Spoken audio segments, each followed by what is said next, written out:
My name is Eldorado Fleetwood Cadillac Brown. Today we are in the east central side of Spokane at Liberty Park, celebrating my release, celebrating the day that I did 9 years plus in prison, and today's my first day out. So we're gonna go through your release process right now. This is what's gonna happen, Ms. Moore. What about my meds and the medical We're gonna equipment? have, I was promised. we're gonna have the officer go through the process with you. You can Okay. ask him that question, okay? Okay, thank you. Yeah.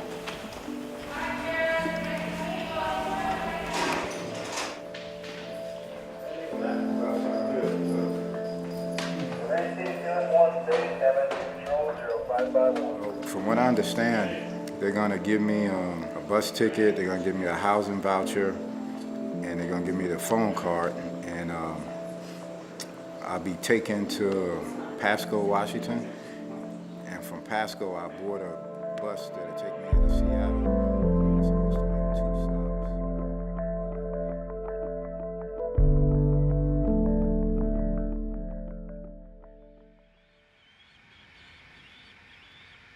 Today's a lockdown day, so that means I'll be stuck inside of a cell about as big as the room that I'm in now, maybe a little bit bigger because of a bed, for the whole day without being able to come out or shower or use the phone or anything like that. It's like solitary confinement, basically.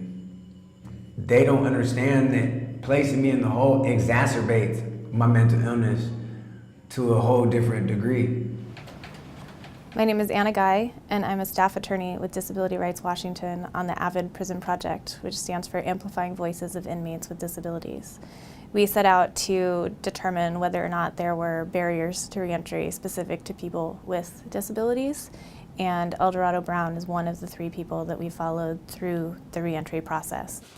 Most prisoners face reentry at some point once they've completed their prison sentence. And knowing that reentry is difficult for everyone, the AVID Prison Project felt that it was likely that it was more difficult for people with disabilities, just due to some of the challenges that people with disabilities face with respect to getting accommodations and accessing the services they might need.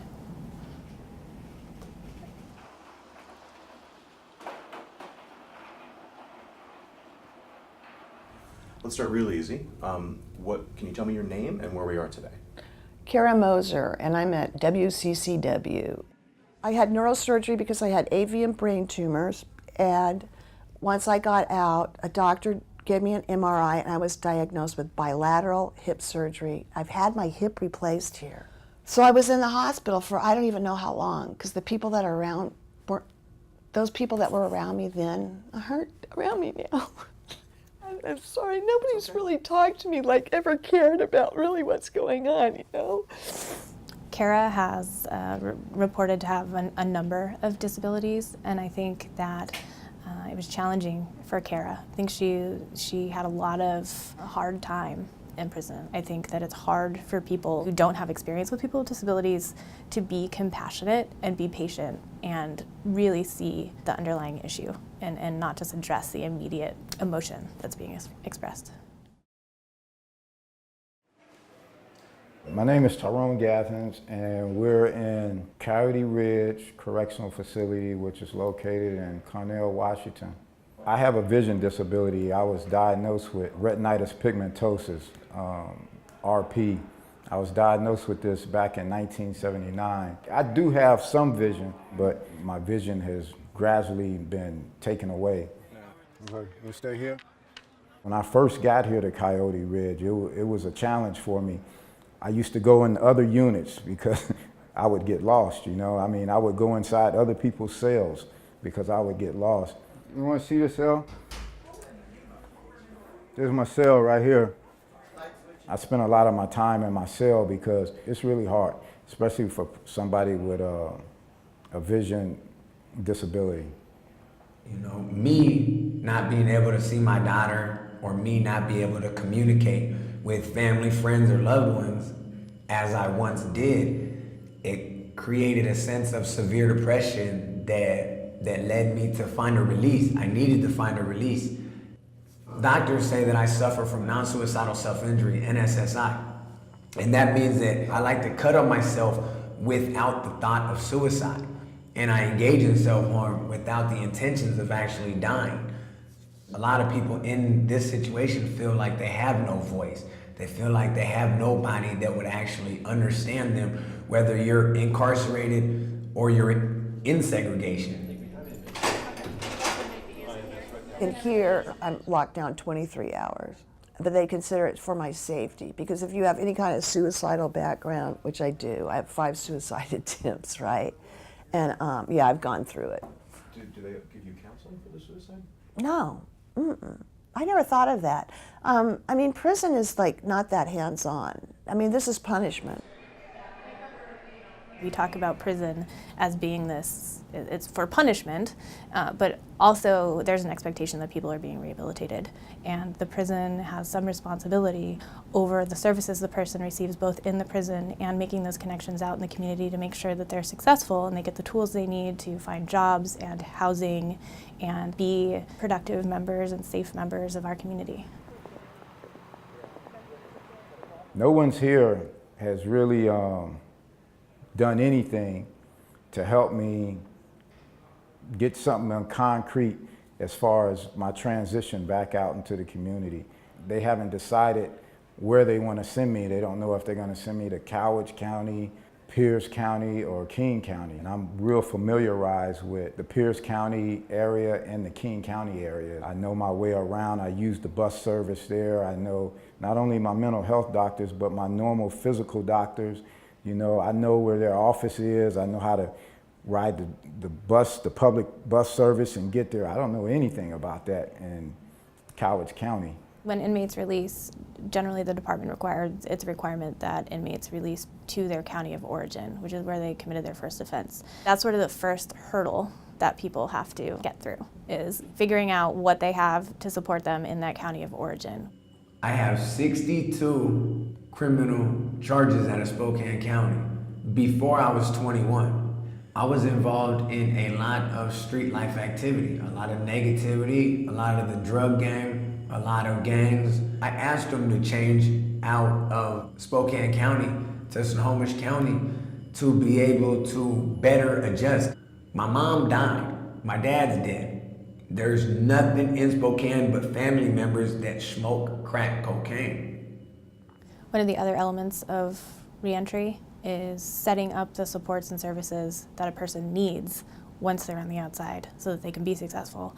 And that's where work release really could come into play. Work release is when you go and you, it's still considered a prison facility. And you're able to go work, but you report back in, and you know, you're theirs, right, for while you're there. And then you're able to save up a little bit of money. They take a percentage. I asked to go to work release. In my county, it's Radcliffe. And I've only been there once, but I did really well there. And they said no. Everybody who I arrived here with on the chain bus, they're all employed, all of them. If I had my ability to do things as a normal person would, I would have been to work release. If I was at work release right now, I would be going over to the Vocational Rehab Center for the Blind. I would reconnect with the various resources I have out there. That little buffer before the streets, that really helps. They sent my information in and the work releases have denied me. You know, I'm kind of like in a bad situation right now. I made it 22 days last time, so, I mean, 30 days would be better. You know, if I can make it 30 days this time, I think that'll be a goal. That's not what we want people's reentry success to be. That's not what we're striving for.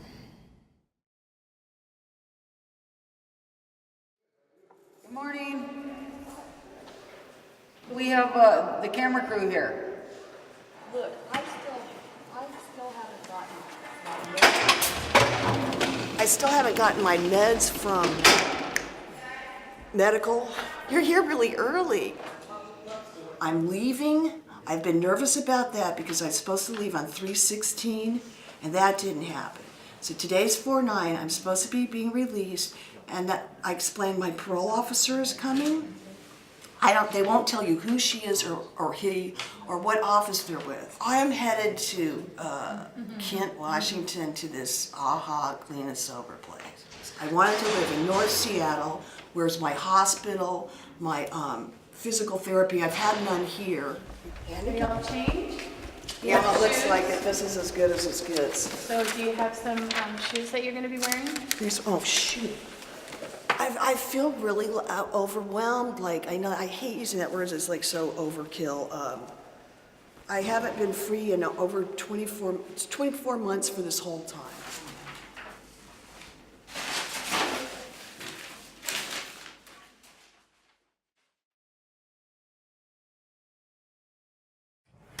Hi, Eldorado. So is it okay if we, if I put you on speaker and we record? Right now, they have me in like total confinement. I'm in a place that is worse than INU or worse than max custody. They're not allowing me to have anything. They're not allowing me to contact anybody that I need to contact to prepare for the streets. And I'm supposed to be in general population. I said I can go anywhere. Send me to the West Complex. Send me to the South Complex. Send me to the East Complex. You can send me to the bar unit, or you can send me to protective custody unit. I'm 12 days away from going home. Send me anywhere you want to in general population, because I need to adjust back to society and I need to be able to be around people. The records indicate that DOC did try to move him back to the bar unit, but Eldorado was indicating that he would self-harm if he was moved back to the bar unit. But I think it's worth noting that he was just days away from his reentry, and there had been a lot of changes that took place in the days leading up to his reentry. He was transferred across the state to a different facility. His county of origin exception requests were denied. You know, he was lined up to be living in one place, and that fell through kind of at the last minute. I think what you're hearing is panic. He's been in for a decade, and he's getting out in 12 days. There's a delay in my release plan. I was wanting to return back to the home where I left prior to coming in here, and right now it's under construction. I'm aware of that, and I don't see myself being hurt there or anything. You know, I know what's going on. However, the probation people, when they went out there, they've been out there 3, maybe 4 times now, and each time they go out there, they have another excuse as to why I can't go there. The last reason they said because there was no toilet tissue dispenser. Since that time, I've spoken with my counselor, a good guy, Mr. Harmon. He placed me into this program. It's called the Housing Voucher Program. I was attempting to try to get somewhere in the area which I know, which is North Seattle. Unfortunately, there was nothing available in that area, so he submitted me for West Seattle. And it's a 2-bedroom house. I don't know how I'm gonna get the keys or get inside and things of that nature, but there's only gonna be 2 people residing there, myself and this other person who I don't know who that person is yet. I need the stuff, my hygiene. I have no hygiene to take home with me. Let me go. I literally have nothing to go home with. Thanks. I'm still getting kind of burnt because of the conditions of my release. Like, I'm not able to go live where I want to. Like, you have to be told where you're going to live. And I don't know how long I have to live there. So I don't know how long I'm going to go with no money. No money. The $40 gate thing, I got to get ID. I don't have food stamps. None of the stuff has been prepared. There's no pre-release plan here, or nobody knows about if it exists or not. So even though I've been trying to work on this since you guys sent me the paperwork 6 months ago, nothing's happened. Even though I filled out DSH's paperwork 3 different times, nothing's happened. It's a miracle to me that anybody does get released. I think at the very least I expected inmates, just the folks in our video, to have a more clear understanding of what was happening, even if it wasn't what they wanted, or it wasn't happening in the time frame that they wanted it to happen in, or it wasn't the housing facility that they wanted to go to, or it wasn't the county that they wanted to go to. Even if everything was sort of at odds, I expected them to know that. And what they were telling me was that they didn't know that, and that they weren't getting answers, or that the answers were that the staff they were asking didn't know, or they were getting conflicting information. And If nothing else, that's problematic. I am currently in isolated mental health, whatever they call this area of the hospital that I'm in, and I haven't seen anybody or talked to anybody or heard anything about my release. I don't even know where I'm going or anything. They haven't contacted me. They haven't told me anything. I don't really see who is available or what the plan is. Okay.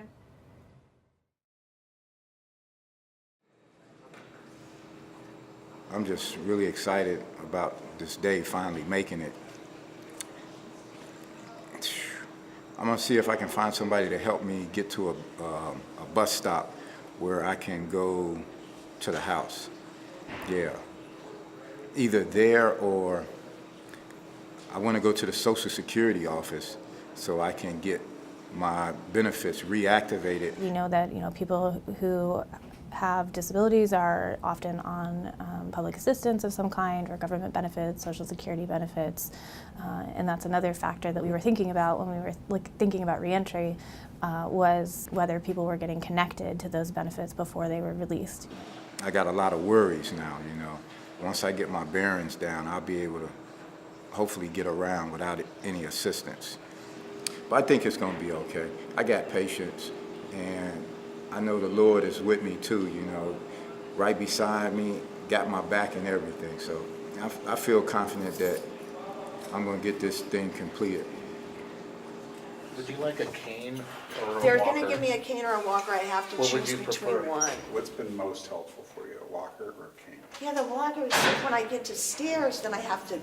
That's what I'm trying Carry to it say. up. That's what I'm trying to say. If you're going up and down steps, walker isn't going to be. I've never seen this house. I have no idea. Of course. Good morning, Miss Mosier. Come on over. No, I got that. Yeah, I got her state issue. She had some glasses. Okay, so I'm gonna have you sign there for me. That's your Social Security card. And I can't go home for now 32 months on probation. Okay, Miss Moser, go ahead and turn and look out the window. Full body. Oh, sorry. Yeah. It's okay, take your time.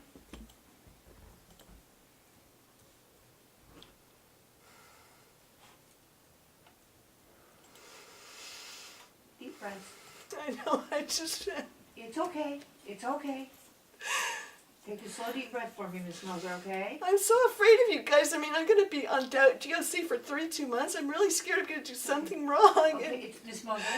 Come over here for me, okay? Come up here.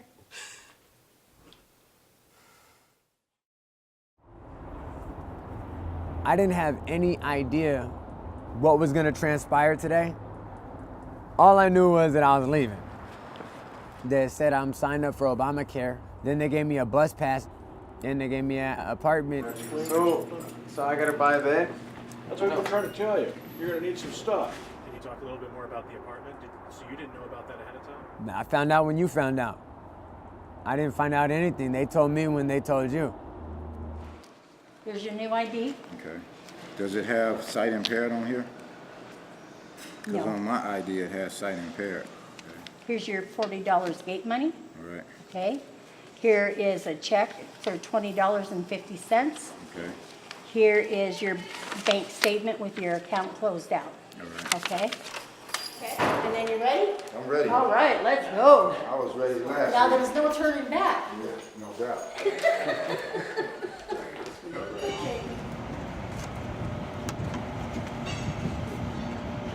I like to go to Seattle, sir.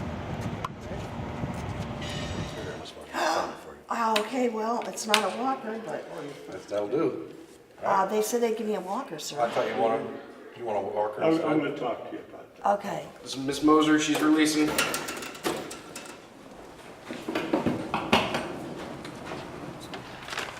We'll be sending you your final email thing. And I was like in tears then. I was like, this is my Dr. Coulter. It's amazing. You know you have an appointment? No, nobody told me. Okay. Harvard do. I mean, UW. Okay. Do you? No, but thank you. Do you have an address you can give me and I'll mail you the information? It's Okay, a whole bunch of numbers on 121st Street Avenue. So you don't know the Southeast. address? Not without. I had brain surgery. I can't remember Okay. anything. Okay. All right. Well, we'll try and get it for you. Okay, I'm sorry I thank didn't you. get that to you before today. All right, good luck. Yeah, it's Take soon, care. I hope. Thank you. As Kara is leaving, she runs into a medical provider who says something to the effect of, oh, did you know about this appointment that we have scheduled for you, or we have an appointment scheduled for you? So if she hadn't run into that person in that moment, that appointment was lost.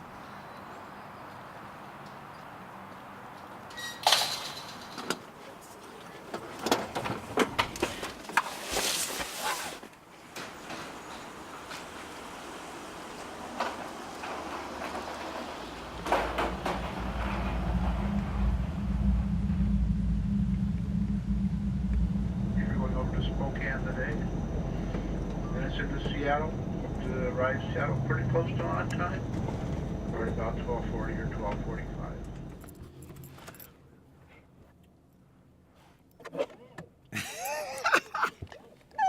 What time is it?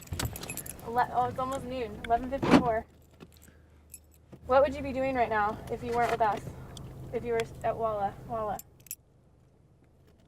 Oh man, probably kicking on my door, yelling at the police, having a mental health breakdown. No. If I was at Walla Walla right now, I'd probably be eating lunch. A double bacon cheeseburger combo. What do you guys get for here? Every single time I've been in this neighborhood, or every time that I've been in this store, I've always been doing a deal, or I've always been doing something negative.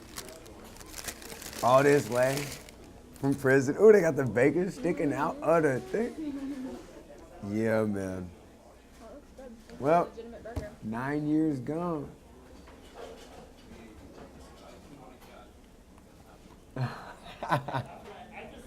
It's crazy because I haven't ran into nobody that knows me yet, which is good.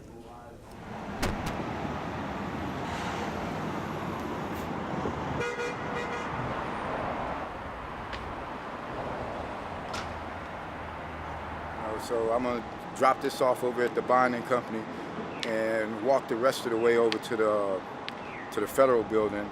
Then I'm gonna try to get over to Department of Health and Social Services and see if maybe I can get me some assistance, some food stamps and things of that nature.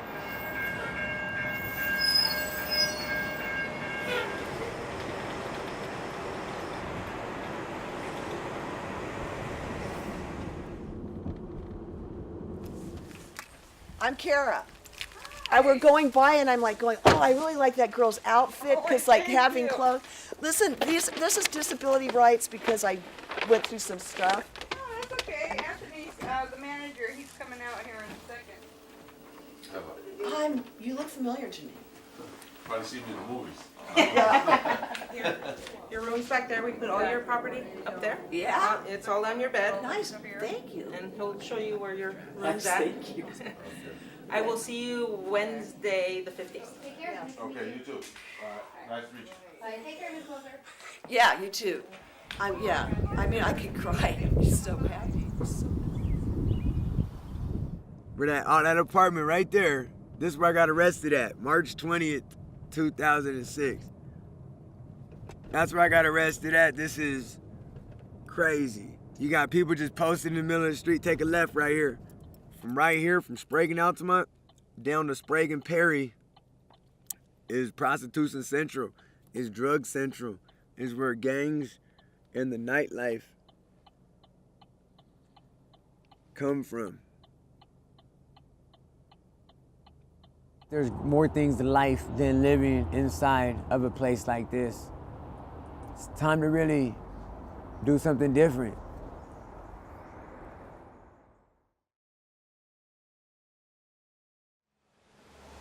I'm at my probation office in West Seattle.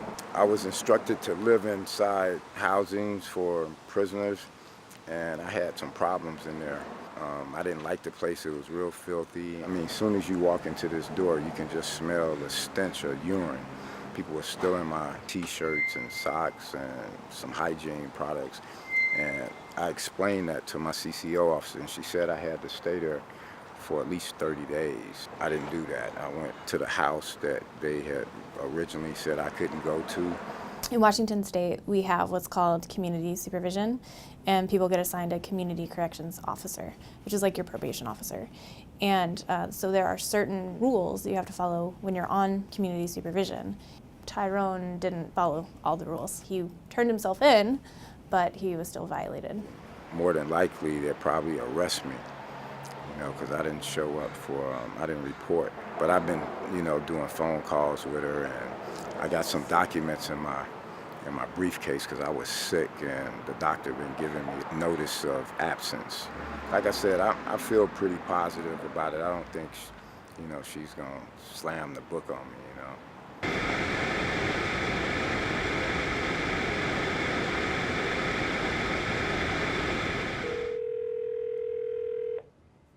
Hello? Hi, can I speak to Kara Moser, please? She's not here right now. Okay, do you know when she might return? No, I don't even think she'll be staying here any longer. Oh, I see. Did she move out? Nah, she wasn't following the rules. We asked her to come back on time, and she still hasn't been back. So, like, she left and just never, you know.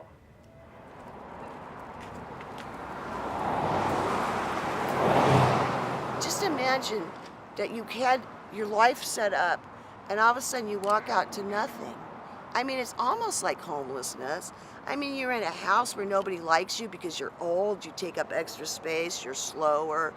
And there was definitely no bar or anything in the shower. They didn't even like the clomping of my cane. No, nobody else went to meetings, AA meetings. I'm required to, and like, you know, really it's called working a program, right? It's not just not drinking, it's like recovery, working the steps. So I've had to fight to get everything that I've gotten since then. Things that seem small, I think, maybe, to other people, like getting a bus pass, you know, a couple of dollars for a bus ride, you know, accessing housing, having to buy a mattress. There's a lot to be done. You think about all the things in your daily life that you take for granted. It's like, what do I do first? I need, is it medical? Is it housing? Is it, you know, is it getting to my court ordered stuff? Is it getting a free phone? Is it, oh, I'm gonna need stuff. When I move, like even to get a room, I'm gonna need sheets and a towel. Whoa. I mean, sometimes I'll be just like sitting there going, literally, at a bus stop somewhere, and at least I know this neighborhood going, should I go that way or go that? If I go that way, I go, you know, just the feeling of hopelessness, of, you know what, I just might as well stay, because they're gonna get me back anyway. This is a lose-lose proposition.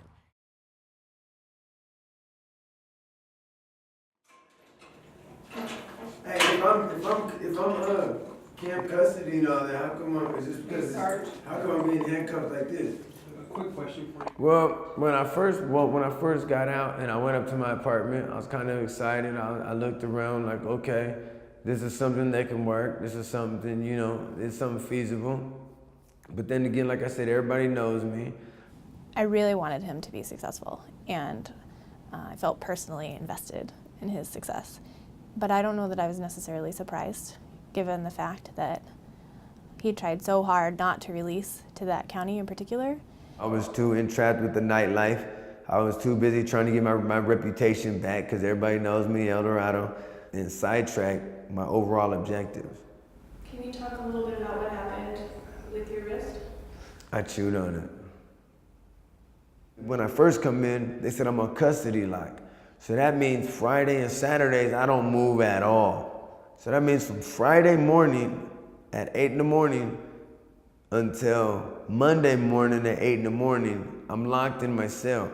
So that's 24, 48, 72 hours of solitary confinement, no movement, no nothing.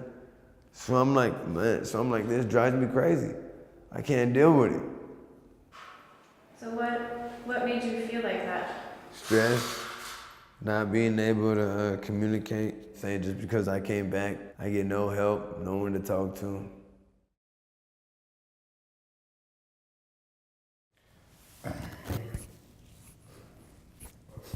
As you last remember, on the 10th, which was a Wednesday of last week, I was going to turn myself in.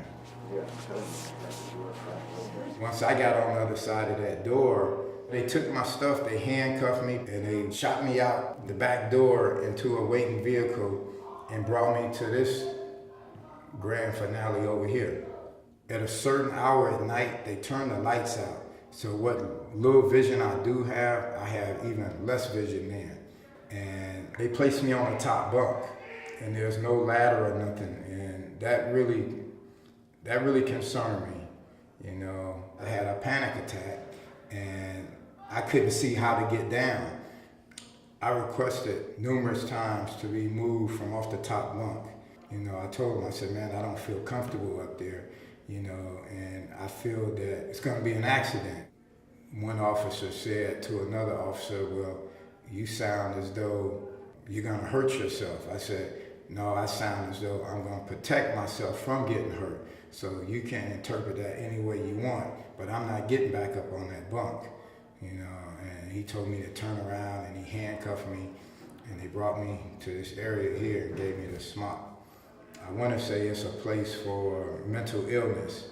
As you can hear all the various combatant stuff going on out there in the background, but I'm wearing like some type of smock. They don't allow you to have regular clothing because I'm on some type of suicide watch. And as you know, I'm the most enjoyable person it is out there. I'm a fun person, kind person, love animals, you know, and for me to be like this, degraded like this is really bad. It's really bad on my mental.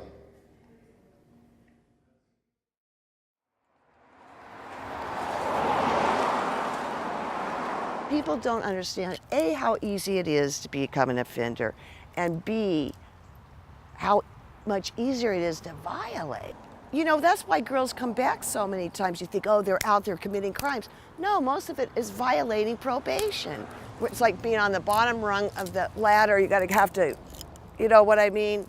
Climb over a few people to finally get where you wanna be. But I've only been out since April, so hopefully it'll get better.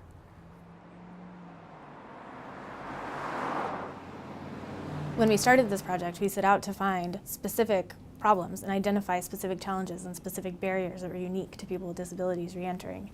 And we think that disability plays a factor in maybe the lack of success that some of the inmates that we followed experienced. But whether there were shortfalls with DOC or shortfalls in the community, Eldorado and Tyrone went back into the correctional system almost immediately, and we lost touch with Kara almost immediately, who appeared to, at the time of our communication cutoff, was not doing particularly well. The three folks that we followed through their transition into the community weren't successful. What we've taken out of this is that what we have set up isn't working.